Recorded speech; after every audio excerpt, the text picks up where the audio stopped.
ঢাকার নবাবগঞ্জে ধর্ষণের শাস্তির দাবি ও নারী নির্যাতনের প্রতিবাদে মানববন্ধন অনুষ্ঠিত হয়েছে। রবিবার 23 ফেব্রুয়ারি দুপুর 2টায় Nawabganj pilot school and college মাঠ ও কেন্দ্রীয় শহীদ মিনার চত্বরে এই মানববন্ধন নবাবগঞ্জ নারী কল্যাণ সমিতির আয়োজনে করা হয়। মানববন্ধনকারীরা বলেন, পত্রিকা খুললেই প্রতিদিনই নির্যাতন ও নারী ধর্ষণের খবর দেখতে পাই।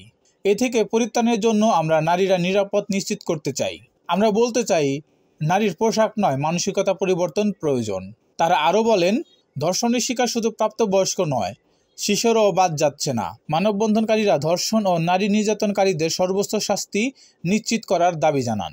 এই বর্তমান সময়ে এই স্বাধীন বাংলায় দাঁড়িয়ে বাসের মধ্যে রাতভর গণধর্ষণ চালিয়েছে। ছোট একটি শিশু শহীদ মিনারে ভাষা শহীদদের শ্রদ্ধা জানাতে গিয়ে সেখানেও সে ধর্ষণের শিকার হয়েছে। রিসেন্টলি বেশ কিছু ঘটনা, চাঞ্চল্যকর সব তথ্য আমাদের ঘুম হারাম করে দিয়েছে।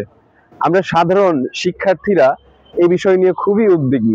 দুর্নীতি, অন্যায়ের বিরুদ্ধে আপোষহীন সংগ্রাম চালিয়ে যাবে এবং আমরাও এর ব্যতিক্রম নই। আমরা আমাদের জায়গা থেকে এর সর্বোচ্চ দাবি জানাচ্ছি।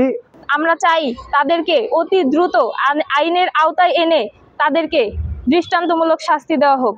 আমরা এই শাস্তির দাবি জানাচ্ছি। মানববন্ধনে উপস্থিত ছিলেন দোহার নবাবগঞ্জ নারী কল্যাণ সমিতির সভাপতি সাবিনা তানজিম, সাধারণ সম্পাদক অনিকা ইয়াসমিন, সাংগঠনিক সম্পাদিকা তানিশা ইসলাম নীলা, বৈষম্য বিরোধী ছাত্র আন্দোলন উপজেলা আহ্বায়ক শাকিল আহমেদ, সদস্য সচিব ইসরাত জাহান রুমি, সিনিয়র যোগ্য সদস্য সচিব মোহাম্মদ এ নাইম, মুখ্য সংগঠক মোহাম্মদ তুহিন হোসেন, মুখপ্রাপ্ত সুরভি আক্তার চাঁদ সহ আরো অনেকে। মোহাম্মদ সুমন, নবাবগঞ্জ, ডিএন বাংলা।